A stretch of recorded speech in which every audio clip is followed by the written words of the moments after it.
మీకు ఏదైతే ఆ సంఘటన జరిగిందో అది దురదృష్టకరమైనటువంటి సంఘటన. అసలు మీకు ప్రమేయం లేకుండా మీకు జరిగిపోయింది అది. ఈ రోజున మేము చేసే సహాయంతో మీకు జీవితంలో ఏదో పెద్ద అద్భుతం జరుగుతుందని మాకు ఇది లేదు. కానీ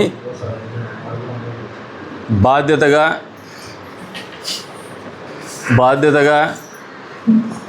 మీకు మేము ఉన్నామని ఒక నమ్మకాన్ని కలిగించేటు విధంగా మా ఆలోచన, ఒక చిన్న ఆలోచన ఇది. దీంతో మీకు జరిగిన నష్టాన్ని మేము పూడుస్తామని మేము అనుకోవడంలా. కానీ ఈ ప్రభుత్వం ప్రజల కోసం ఉండే ప్రభుత్వం. ఏదైనా అనుకోని సంఘటన జరిగితే ఖచ్చితంగా ప్రభుత్వాలు మీకు అండగా నిలబడతాయి, మీకోసం పనిచేస్తాయి, ఆలోచిస్తాయని ఒక నమ్మకాన్ని కలిగించడానికే మేము ఈ రంగం ముందుకు వచ్చి మీకు ఉపయోగపడడం జరుగుతోంది. అంతేగాని ఈ డబ్బే మీకు అందరూ ఉపయోగపడిపోతుంది, మీకు అద్భుతం జరిగిపోతుందని మేము అనుకోవడం లేదు. మీరు కూడా ఆ రంగ ఆలోచన చేయొద్దండి. ఇకపోతే కొన్ని ఇళ్ళు కూడా దెబ్బతిన్నాయి. ఈరోజు ఉదయం కూడా ఒకరు వచ్చినారు, వారికి కూడా మాట చెప్తున్నాం. 100కి 100% మీకు జరిగినటువంటి డ్యామేజు ఏదో ఒక రూపేనా, అంటే ప్రభుత్వమా, మేమా, లేదంటే ఒక CSRలోనా, ఏదో ఒక రకంగా మీకు జరిగిన నష్టాన్ని కూడా ఆ ఇళ్ళని కూడా సరిచేయించే బాధ్యత ఆ రోజున కలెక్టర్ గారు చెప్తున్నారు, ఈరోజు మళ్ళీ నేను చెప్తున్నాను. 100కి 100% మీకు ప్రభుత్వం అండగా ఉంటుంది. చంద్రబాబు నాయుడు గారు ముఖ్యమంత్రిగా ఉన్నటువంటి రాష్ట్రంలో ఆయన పరిపాలించే సమయంలో ఇటువంటి సంఘటనలు జరిగితే ఖచ్చితంగా ఆయన ఆలోచన విధానం మేరకు పనిచేసేటువంటి మేమందరం కూడా తెలుగుదేశం పార్టీలో నాయకులుగా పనిచేస్తున్నటువంటి వాళ్ళం, కార్యకర్తలుగా పనిచేస్తున్నటువంటి వాళ్ళం. సమాజంలో ఏ కష్టం వచ్చినా, సమాజానికి ఏ ఇబ్బంది వచ్చినా, ప్రజలకు ఏ ఇబ్బంది వచ్చినా కూడా మా చేతనైనంత వరకు కూడా వెన్నుదన్నుగా ఉండేటువంటి ఆలోచన విధానం ఆయన నుంచి నేర్చుకోండేదే. అందుకే ఆయన పుట్టినరోజు అయినటువంటి 76వ పుట్టినరోజు అయినటువంటి సందర్భంగా ఇదొక మంచి కార్యక్రమం, ఆయన ఆలోచనకు తగినటువంటి కార్యక్రమం అని ఈరోజు మిమ్మల్ని పిలిపించి మీకు అందజేయడం జరుగుతుంది. భవిష్యత్తులో కూడా నష్టపోయినటువంటి కుటుంబాల్లో ఒక ఆమె లేడీ చనిపోయింది, ఆమె వాళ్ళ పిల్లలు 2 ఉన్నారని చెప్తున్నారు. వారు వచ్చినారు, వాళ్ళు ఎవరున్నా 2 పిల్లల్లో ఒక పిల్లోడు గ్రాడ్యుయేషన్ చేసినాడు, గ్రాడ్యుయేట్ అనుకుంటా. ఒక పిల్లోనికి ఖచ్చితంగా ఉద్యోగం కూడా ఇస్తాం, పర్మనెంట్ ప్రభుత్వ ఉద్యోగం అనుకోకుండా మున్సిపాలిటీలో ఖచ్చితంగా మీకు ఉద్యోగం ఇస్తాం. ఇది ఈ ప్రభుత్వం యొక్క ఆలోచన విధానం. అంతేకాకుండా ఇల్లు పూర్తి స్థాయిలో ధ్వంసమైనది మీదే. 100కి 100% మేము దానికి మీకు వచ్చే ఏదైతే 5 లక్షల రూపాయలు ప్రభుత్వం నుంచి రావడమే కాకుండా ఇంకా ఇల్లు కట్టేదానికి కూడా పూర్తి స్థాయిలో సహాయ సహకారాలు అందిస్తామని చెప్పేసి కూడా తెలియజెప్తాను. అంతేకాకుండా మీరు ఇప్పుడు ఒక ఆసుపత్రిలోకి పోయినాడు అనంతపురానికి, ఆయనకు ఒక కన్ను పోయింది అనుకుంటా, ఇంకా ఒక కన్ను కనపడడం లేదని మొన్నే చెప్పినారు.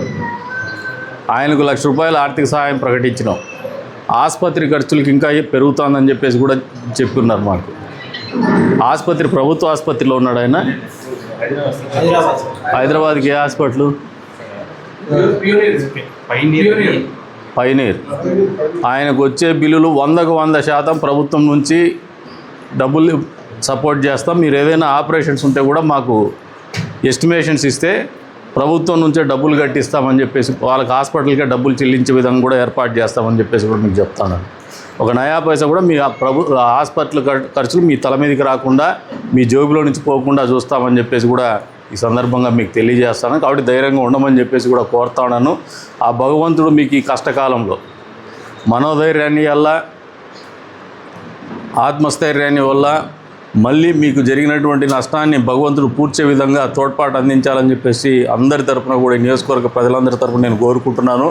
అంతేకాకుండా మీరు ఆత్మస్థైర్యంతో ముందుకు పోమని చెప్పేసి కూడా మిమ్మల్ని కోరుకుంటూ, ఈరోజు మేము చేసేటువంటి ఈ కార్యక్రమం అనేది సాయం అని అనుకోవద్దు అని, మీరు కేవలం మీకు ఒక నమ్మకాన్ని ఇవ్వాలనే ఆలోచనతో చేస్తున్నాం. ఆ విధంగానే దీన్ని తీసుకోమని చెప్పేసి కూడా కోరుతాను.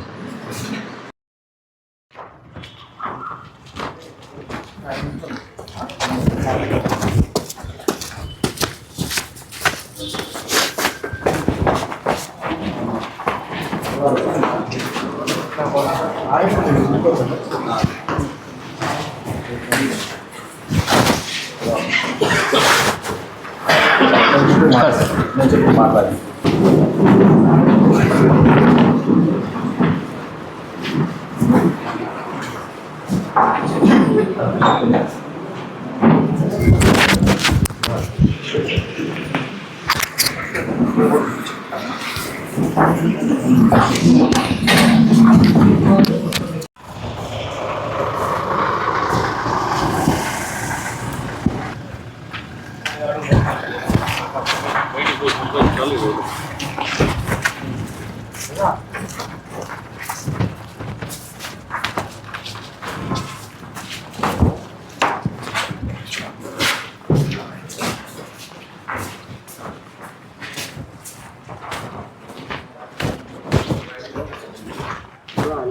వశాత్తు మన కదిరి మండలం కుమరవాడపల్లిలో ఇన్సిడెంట్ జరిగింది.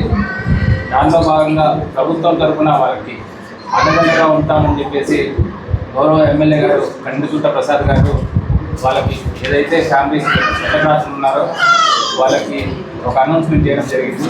దానిలో భాగంగా వాళ్ళందరినీ ఈరోజు ఇక్కడ మీటింగ్ పిలిపించడం జరిగింది. ఇప్పుడు వాళ్ళందరినీ ఉద్దేశించి గౌరవ ఎమ్మెల్యే గారు మాట్లాడి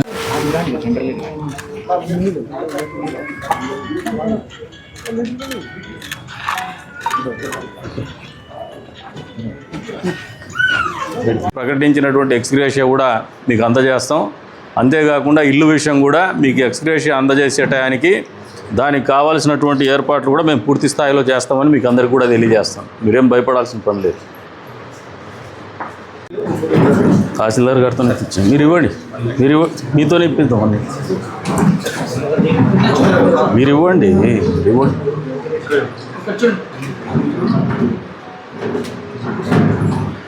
నీ హాస్పిటల్ బిల్లు కూడా మాకు తెచ్చి ఒక నయా పైసా కూడా నీతో పెట్టి సాకే ఆనంద్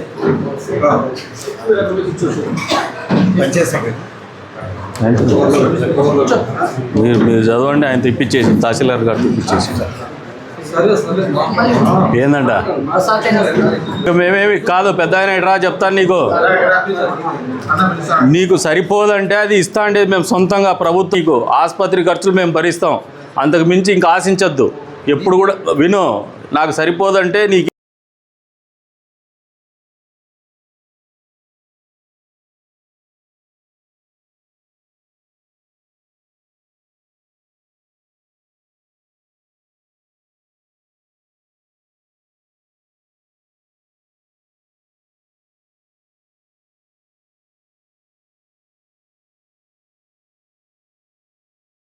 ఉన్నాడు. వాళ్ళ తరపు మీరు వచ్చినారు. ఫస్ట్ వాళ్ళకి ఇచ్చేసి అందరికీ నమస్కారం.